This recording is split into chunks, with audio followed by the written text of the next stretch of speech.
நேயர்களுக்கு வணக்கம். அதிமுகவில் ஏகப்பட்ட பூகம்பங்கள் வெடிச்சு ஒரு பெரிய பிரளயமே உருவாகி இருக்கு. ஆனா இவ்வளவும் நடந்தும் ஒரு மனுஷன் சைலண்டா இருக்கிறாப்பல வெளியே வந்து குரல் கொடுக்கவே இல்லை அப்படின்றது தான் இங்க முக்கியமா பார்க்க வேண்டிய ஒரு விஷயமா இருக்கு. வடசென்னையை பொறுத்த வரைக்கும் இவர் தான் அதிமுகவில் கிங்கு.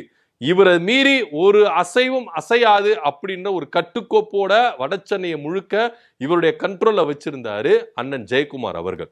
ஆனா இன்னைக்கு வடசென்னையில இந்த தேர்தலில் டெபாசிட் இழந்ததுனால இருக்கிற இடம் இருக்குதா, எங்க இருக்கிறாரு அண்ணன் ஜெயக்குமார் அவர்கள் அப்படின்னு தான் இங்க பார்க்க வேண்டிய ஒரு விஷயமா இருக்கு. இன்னும் சொல்ல போனா ஜெயலலிதா இறப்புக்கு பிறகு அதிமுகவில் முக்கியமான முடிவுகள் எடுப்பவங்கள்ல அண்ணன் ஜெயக்குமார் அவர்களும் ஒருத்தர் அப்படின்றதுல எந்தவித மாற்று கருத்தும் இல்லை. ஏன்னா எடப்பாடி பழனிசாமிக்கு அந்த அளவுக்கு அவர் என்ன பண்ணாரு, சப்போர்ட்டிவா இருந்தார். சப்போர்ட்டிவா இருந்து என்னென்ன டைம்ல என்னென்ன சூழ்நிலையில என்னென்ன மாதிரி முடிவுகள் எடுக்கணும் அப்படின்றத எடப்பாடி பழனிசாமிக்கு அறிவுறுத்ததுல அவருக்கும் ஒரு பங்கு உண்டு அப்படின்றதையும், சசிகலாவா இருக்கட்டும், டிடிவி தினகரனா இருக்கட்டும், இல்ல ஓபிஎஸ்ஆ இருக்கட்டும், இவங்களை எல்லாரையுமே ஒதுக்கி வச்சு தனித்து ஒரு பாதையில எடப்பாடி பழனிசாமியை கொண்டு வரணும் அப்படின்னு முதல் குரல் கொடுத்தவர் ஜெயக்குமார் அவர்கள் அப்படின்றதுல எந்தவித மாற்று கருத்து இல்லை. ஜெயலலிதா இறப்புக்கு பிறகு அதிமுக அப்படின்றது தனிநபர் ஒருத்தர் கிட்ட போகிறதுக்கு வாய்ப்புகள் இருந்தது. அது சசிகலாவா இருந்தது. அதுக்கப்புறம் சசிகலா அவர்கள் சிறைச்சாலைக்கு போகும்பொழுது திரும்பவும் அவங்களுடைய குடும்பத்தில் இருக்கிற ஒருத்தர் வந்து என்ன பண்ணாரு, துளிர்க்க ஆரம்பிச்சாரு டிடிவி தினகரன். டிடிவி தினகரன் வருதுனால இப்போ சசிகலா அவர்கள் கூட ஜெயலலிதா கூடவே இருந்தாங்க. சோ அதன் அடிப்படையில அவங்க கீழே போயிட்டு நம்ம என்ன பண்ணலாம், வேலைகள் செய்யலாம். ஆனா இப்போ சசிகலாவும் இல்ல, ஜெயலலிதாவும் இல்ல, யாரோ மூன்றாவது ஒருத்தர் வந்து நம்மள ஆளுகை செய்யணும்னா எப்படிங்க அப்படின்ற ஒரு கோபம் தான் ஜெயக்குமார் அவர்களுக்கு வந்ததுனால ஆளா வெடிச்சாரு. நம்ம என்ன பண்ணலாம், இவங்களை எல்லாரையும் ஒதுக்கி வைக்கலாம் அப்படின்னு சொல்லிட்டு ஒதுக்கி வச்சாங்க. அதுக்கப்புறம் சில காட்சிகள் மாறிச்சு. ஓபிஎஸ் இபிஎஸ் ரெண்டு பேரும் இணைஞ்சு என்ன பண்ணாங்கன்னா இங்க ஆட்சியும் சரி கட்சியும் சரி நடத்திக்கிட்டு வந்தாங்க. அதுக்கப்புறம் இது ரொம்ப ஸ்மூத்தா தான் போயிட்டு இருந்தது. 2021 சட்டமன்ற தேர்தல் தோல்விக்கு பிறகு எடப்பாடி பழனிசாமி முதலமைச்சரா இருக்கிறதுக்கு வாய்ப்பு இல்லை, எதிர்கட்சி தலைவராக தான் இருக்கிறாரு அப்படின்ற ஒரு ரிசல்ட் வந்த பிறகு இங்க கட்சியில நான் இருந்துக்கிறேன் அப்படின்னு சொல்லிட்டு தலை தூக்க ஆரம்பிச்சாரு எடப்பாடி பழனிசாமி. இரட்டை தலைமையெல்லாம் வேணாம், ஒற்றை தலைமை தான் போதும் அப்படின்ற ஒரு முடிவுக்கு வரும்போது எடப்பாடி பழனிசாமி கூட இருந்து ரொம்பவே அவருக்கு உறுதுணையா இருந்து செயல்பட்டவர் அண்ணன் ஜெயக்குமார் அவர்கள். சோ இப்படியா இருக்கும் பொழுது எடப்பாடி பழனிசாமிக்கு எந்த சூழ்நிலையும் எப்பேற்பட்ட ஒரு இக்கட்டான நேரங்களையும் ஜெயக்குமார் அவர்கள் எடப்பாடி பழனிசாமி கூடவே இருந்திருக்கிறாரு. பல ஆலோசனைகள் கொடுத்திருக்கிறாரு, பல முக்கியமான முடிவுகளை அவர் தீட்டி இருக்கிறாரு அப்படின்றதுல எந்தவித ஐயப்பாடும் கிடையாது. சோ இதன் மத்தியில 2026 தேர்தல் ரிசல்ட்டுக்கு அப்புறம் இங்க காட்சிகள் அதிகமா மாறுது. அதாவது 3ஆம் இடத்துக்கு தள்ளப்படுது அதிமுக. முதல் இடத்துல தாவேக, 2ஆம் இடத்துல திமுக, 3ஆம் இடத்துல அதிமுக அப்படின்னு வரும்போது இந்த அதிமுகல பல கலவரங்கள் நடக்குது. 25 எம்எல்ஏக்கள் தாவேகாவுக்கு ஆதரவு கொடுக்கறாங்க அப்படின்னும் பொழுது கூட ஜெயக்குமார் யாருக்கும் ஆதரவு கொடுக்கல. அதாவது எடப்பாடி பழனிசாமிக்கும் ஒரு ஆலோசனை கொடுக்கல, எஸ்பி வலிமணி டீமுக்கு ஆதரவு கொடுக்கல அப்படின்றது தான் அவருடைய நிலைப்பாடா இருந்தது. ஏன்னா நீங்க வடசென்னை எடுத்துட்டீங்கன்னா ஜெயலலிதா ஆட்சி காலத்துல இருந்து எம்ஜிஆர் ஆட்சி காலத்துல இருந்து வடசென்னைய தன்னுடைய கண்ட்ரோல்ல வச்சிருக்கிறவர் ஐயா ஜெயக்குமார் அவர்கள் அப்படின்றதுல எந்தவித ஐயப்பாடும் கிடையாது. இப்படியா இருக்கும் பொழுது வடசென்னையில ஒரு ஆளுமை மிக்க தலைவரா ஜெயக்குமார் அவர்கள் இருக்கும் பொழுது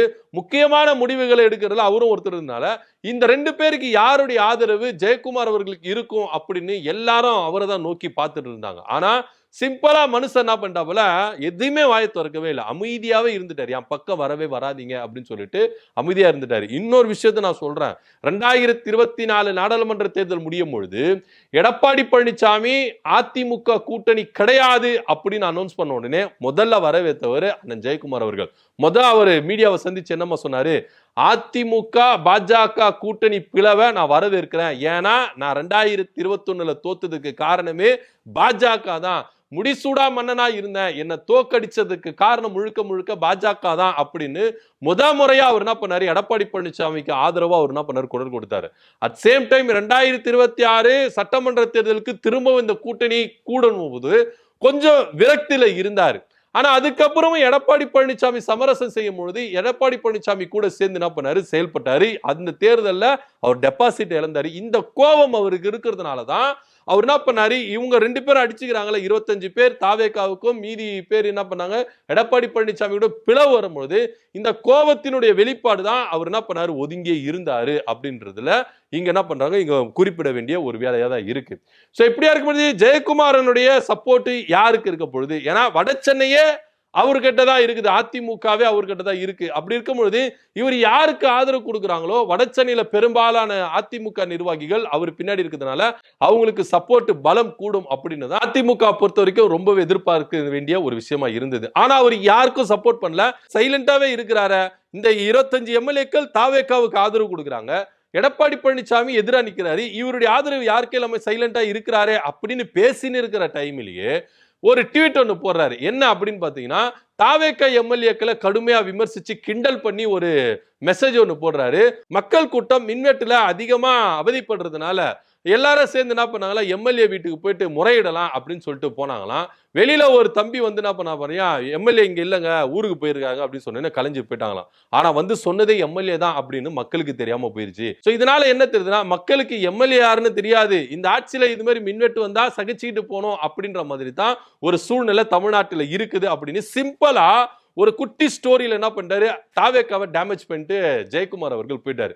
சோ இதை வச்சு பார்க்கும்போது தாவேக்காவுக்கு எதிரான நிலைமையில தான் இருக்கிறாரு அப்படின்னு எடப்பாடி பழனிசாமி கொஞ்சம் சந்தோஷப்பட்டுக்கிறாராம். அண்ணன் ஜெயக்குமார் அண்ணன் நம்ம கூட தான் இருக்கிறாரு. சோ இந்த குட்டி ஸ்டோரி மூலமா அவர் தாவேக்காவுக்கு எதிர்ப்பு தெரிஞ்சதுனால நமக்கு ஆதரவு தான் இருக்கிறாரு அப்படின்னு இவரா நினைச்சுக்கிட்டாரு. ஆனா அண்ணன் ஜெயக்குமார் அவர்கள் என்ன பண்ணாரு, எதுவுமே தெரிவிக்காம சைலண்டா தான் இருந்தாரு அப்படின்னு நீங்க பார்க்க வேண்டியதா ஒரு விஷயமா இருக்கு. சோ இந்த சண்டைகள் இப்படி போயிட்டு சமாதானத்துக்குள்ள கூடி வரும்பொழுது அடுத்தடுத்து அதிமுகவில இருந்து நிறைய நிர்வாகிகள் விலகி என்ன பண்ணாங்க, தாவேகா பக்கம் போறாங்க. இப்போ பெஞ்சமின் அவர்கள் திமுக பக்கம் வந்திருக்கிறாரு அப்படின்னு, அதுக்கு அடுத்தது சி விஜயபாஸ்கர் வரப்போறாரு இப்படின்னு தகவல்கள் வந்துகிட்டே இருக்கிற டைம்ல அண்ணன் ஜெயக்குமார் அவர்கள் ஒரு தீர்க்கமான முடிவெடுத்து செயல்பட போறதா அவர் தரப்புல இருந்து ஒரு தகவல் வெளியாயிருக்கு, லீக் ஆயிருக்குது அப்படின்னு சொல்ல கூடிய விரைவில் வடசென்னையில ஒரு பெரும் விழாவை, மாபெரும் கூட்டத்தை கூட்டி திமுக தலைவர் மு.க. ஸ்டாலின் தலைமையில தன்னை திமுகவில் இணைத்துக் கொள்ள போகிறார் அண்ணன் ஜெயக்குமார். அதற்கான வேலைகளை இங்க பார்த்து கொண்டிருக்கிறார். அதனால தான் அவர் சைலண்டா இருக்கிறாரு அப்படின்னு அதிமுக தரப்புல இருந்து, அண்ணன் ஜெயக்குமார் தரப்புல இருந்து விஷயங்கள் கசிய தொடங்கி ஆரம்பிச்சிருக்கு. ஏன்னா இன்னைக்கு தாவேக்காவை எதிர்க்கிறதுக்கு ஸ்டஃப் உள்ள கட்சி அப்படின்னா அது அதிமுக கிடையாது, திமுக தான் அப்படின்றத அதிமுகவில் இருக்கிறவங்க பெரும்பாலும் என்ன பண்றாங்க, நம்புறாங்க. தாவேக்கா அப்படின்றது ஒரு மாய பிம்பம். பாஜக எப்ப வேணா அதை கபலீகரம் பண்ணிட்டு அப்படியே அலேக்கா பண்ணலாம், விழுங்கிடலாம். ஆனா திமுகவை அப்படி விழுங்க முடியாது. திராவிட பாரம்பரியத்துல வந்தவங்க நம்ம அப்படின்னும் பொழுது ஒரு திராவிட கட்சியில இருந்து தான் செயல்படணும் அப்படின்றதுல அதிமுகவில் இருக்கிற பெரும்பாலான நிர்வாகிகள், எம்ஜிஆர் ஜெயலலிதா அவர்கள் வழியில வந்த ஒவ்வொரு தொண்டர் முதற்கொண்டு முன்னாள் அமைச்சர்கள் தலைவர்கள் முதற்கொண்டு என்ன பண்றாங்கன்னா, இந்த திராவிட பாரம்பரியத்தை விட்டு நம்ம போயிடக்கூடாது அப்படின்னு நம்புறதுனாலதான் அடுத்தடுத்து கட்சியில வந்து அதிமுகவில் இருந்து வர்றவங்களுக்கு நாங்க அன்போடு என்ன பண்ண வரவேற்போம் அப்படின்னு சொல்லிட்டு தாவேக்கா வந்து என்ன பண்ண கூப்பிட்டா கூட நிறைய பேர் அங்க போகாம யூட்டன் அடிச்சு என்ன பண்றாங்க, திமுகவில் இருந்து இணைகிறதையும் நம்ம இங்க பாக்குறோம். சோ இந்த சூழ்நிலையில தான் கூடிய விரைவில் அண்ணன் ஜெயக்குமார் அவர்கள் திமுகவில் வந்து இணைய போறார் அப்படின்ற ஒரு செய்தி பரபரப்பு இருக்கு. இது ஏற்கனவே ஒரு வாட்டி என்ன பண்ணுச்சுன்னா பரபரத்தது. இந்த எடப்பாடி பழனிசாமி கூட அதிருப்தியில இருந்தார்ல, 2024 அதிமுக பாஜக கூட்டணி முடிச்சுட்டு 2026 சேரும் பொழுது ஜெயக்குமார் அவர்கள் எப்படி இதை ஜீர்ணிச்சுக்க போகிறார் அப்படின்னு சொல்லிட்டு அதிருப்தியில் இருக்கும் பொழுது திமுகவில் பேச்சுவார்த்தைகள் நடத்தப்பட்டதாக ஒரு தகவல் வந்தது. செங்கோட்டையன் கிட்டே தகவல் வந்தது, செங்கோட்டையன் கிட்டே பேச்சுவார்த்தை நடத்துறாங்க, அடுத்தடுத்து எல்லா தலைவர்களும் இங்க உள்ள வரப்போறாங்க அப்படின்லாம் பேசுனதுல அந்த டைம்ல கூட ஜெயக்குமாரன் அவர்கள் என்ன சொன்னாரு அப்படின்னா, நான் அதிமுகவில் விட்டு போக மாட்டேன் அப்படின்ற ஒரு தீர்க்கமான முடிவு என்ன பண்ணாரு, எடுத்தாரு. ஆனா இப்போ அந்த முடிவு கொஞ்சம் சறுக்கி இருக்குது அப்படின்னு சொல்லணும். ஏன்னா அதிமுகவில் நடக்கிற நிகழ்வுகள், எடப்பாடி பழனிசாமியோட குணாதிசயங்கள் எதுவுமே இங்க அதிமுகவில் இருக்கிற பெரும் நிர்வாகிகள் ஏத்துக்கொள்ள மனதுக்கு இல்ல அப்படின்றத இங்க பார்க்க வேண்டியதா இருக்குது. ஏன்னா எந்த ஒரு ஆலோசனையும் எடப்பாடி பழனிசாமி ஏத்துக்கிறதுக்கு தயாரா இல்ல. முன்னோடிகள் சொல்ற விஷயங்களை காது குத்து கேட்கிற இடத்துல எடப்பாடி பழனிசாமி இல்ல. நான் எடுக்கிற முடிவு தான் கரெக்ட், நான் போற பாதை தான் கரெக்ட், என் பின்னாடி தான் வாங்க அப்படின்னு என்ன பண்றாரு, இவர் கூட்டிட்டு போறாரு. ஆனா போற பாதை வளர்ச்சியின் பாதையா இல்ல வறட்சி பாதையா அப்படின்னு யாருக்குமே தெரியல. சோ அதை அவரை நம்பி போய் போய் போய் இத்தனை வருஷம் நம்ம என்ன பண்ணிருக்கோம், ஒரு வறட்சியான சூழல தான் நம்ம என்ன பண்ணிருக்கோம், அடைஞ்சிருக்கிறோம். தோல்வியை மட்டும் தான் சந்திச்சிருக்கோம், வெற்றியை நம்ம சந்திச்சதே கிடையாது அப்படின்னு அதிமுகவில் இருக்கிற நிர்வாகிகளுடைய கூக்குரல் இங்க அதிகரிச்சிருக்குது. சோ இதனுடைய விளிம்பின் காரணமா தான் ஒவ்வொருத்தரும் என்ன பண்றாங்க, ஆட்சி பதவி வேணும் அப்படின்றதுக்காக அதிகாரத்தில் இருக்கிற கட்சியோட என்ன பண்றாங்க, போய் சேர்றாங்க. ஆனா அங்க 10ஓட 11 இருக்கிறாங்க. திமுகவுல வந்தா நம்ம ஒரு அதிகாரமிக்க தலைவரா மாறிடலாம் அப்படின்னு சொல்லிட்டு இந்த பக்கம் வராங்க. ஏன்னா இதே அதிமுகவில இருந்து திமுகவுல வந்தவங்க அநேகர் என்ன பண்ணிருக்காங்க, மினிஸ்டரா இருக்கிறாங்க. இது நம்ம நிறைய பேரை சொல்லலாம்.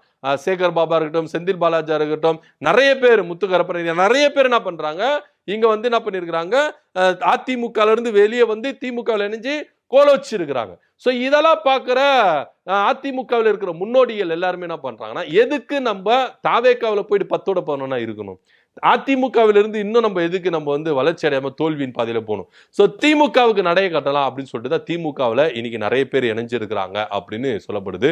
மற்ற கட்சியினர் விசிகாவில இருந்தும் அதிமுகவில இருந்தும் காங்கிரஸ்ல இருந்து நிறைய பேர் என்ன பண்றாங்கன்னா இன்னைக்கு திமுகவை தான் சூஸ் பண்றாங்க. சோ இப்போ அண்ணன் ஜெயக்குமார் அவர்கள் இங்க திமுகவுல போய் இணைய போறாரு.